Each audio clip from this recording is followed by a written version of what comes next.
कथा विश्व के परिवार सदस्यों, आज हम लेके आए हैं चिंतन कहानी, जिसका शीर्षक है लड़की की बेवकूफ़ी। शिकारी का शिकार। एक लड़की जब 16 से 20 वर्ष के बीच होती है तो उसका मन किस प्रकार से बदलता है और शिकारी उसका शिकार कर लेते हैं। उन्हीं लड़कियों की तरह एक लड़की को शिकारी की चंगुल से बचा लिया गया, जो इस पोस्ट में दर्शाया गया है। एक दिन की बात है, जब एक काम से मुझे 16 सितंबर को दिल्ली जाना पड़ा तो मैंने तत्काल स्लीपर टिकट लिया और कैफियत ट्रेन से रवाना हो गया।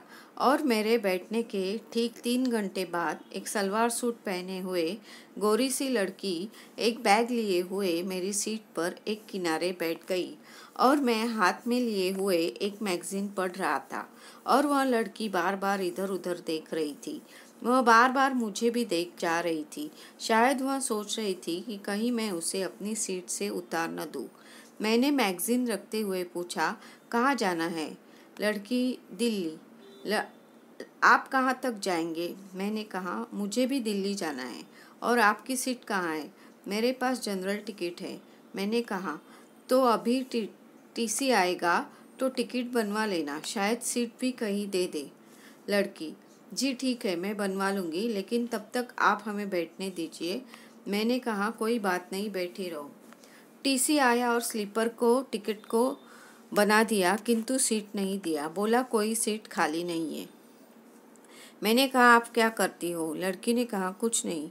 तो मैंने कहा, मेरा मतलब पढ़ाई से है। जी, मैं 11वीं क्लास में पढ़ती हूँ। मैंने कहा, अच्छा, और आपके घर में कितने लोग हैं? लड़की बोली, मम्मी पापा भाई बहन सब है।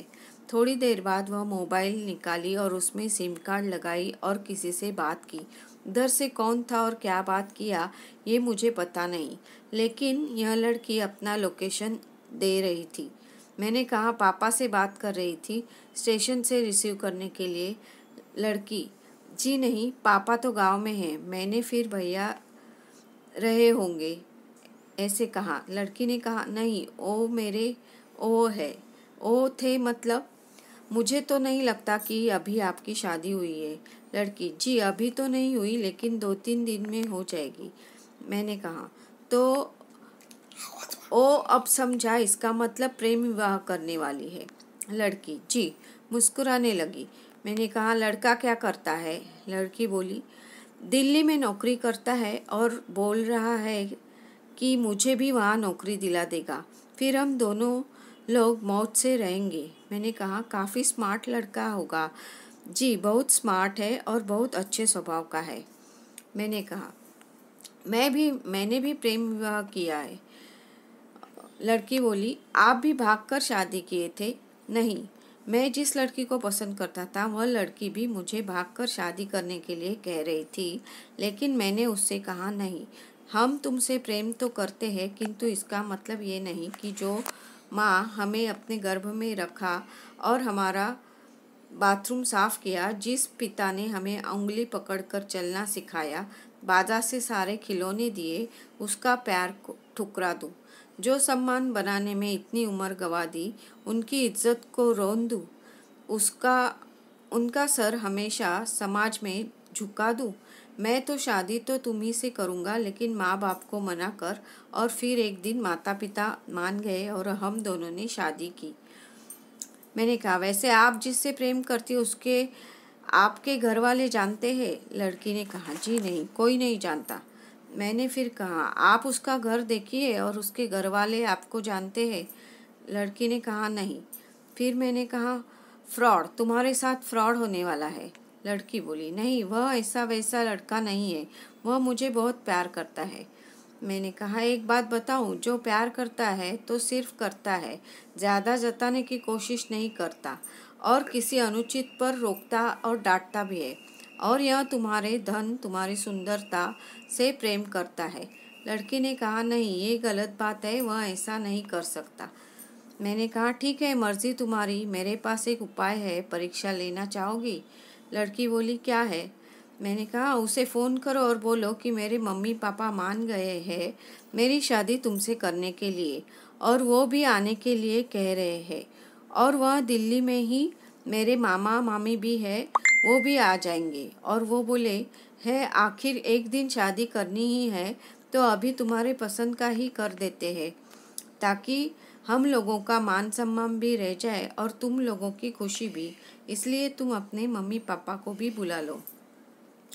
लड़की ने वैसा ही कहा। फोन लगाई और लड़का इसकी सब बातें सुनकर आग बबूला हो गया और बोला, तेरी जैसी कितनी लड़कियां आई और चली गई और तुम मुझे बेवकूफ़ बनाने आई हो। पागल समझ रखा है क्या? डांटते हुए फ़ोन काट दिया। लड़की ने फिर से फ़ोन लगाया, स्विच ऑफ बताने लगा। मैंने कहा, अब उसका फ़ोन कभी नहीं लगेगा, क्योंकि ऐसे लड़के अलग अलग लड़कियों के लिए अलग अलग सिम कार्ड का उपयोग करते हैं।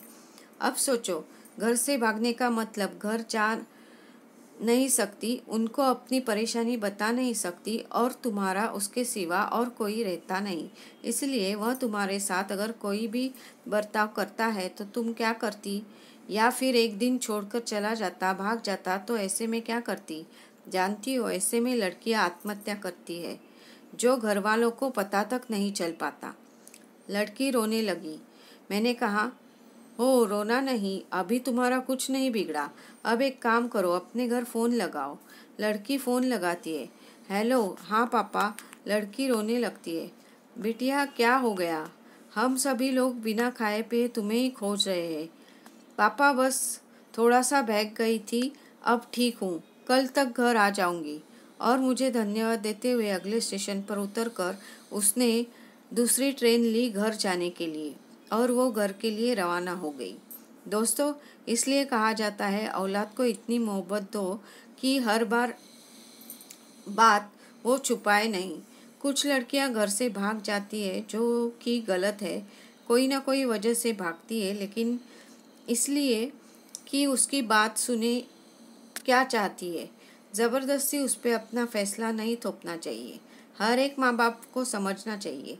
दोस्तों, कैसी लगी कहानी हमें कमेंट करके बताएं और चैनल को सब्सक्राइब करें। घंटी का बटन ज़रूर दबाएं ताकि ऐसी मज़ेदार कहानी आप तक पहुंच सके। धन्यवाद।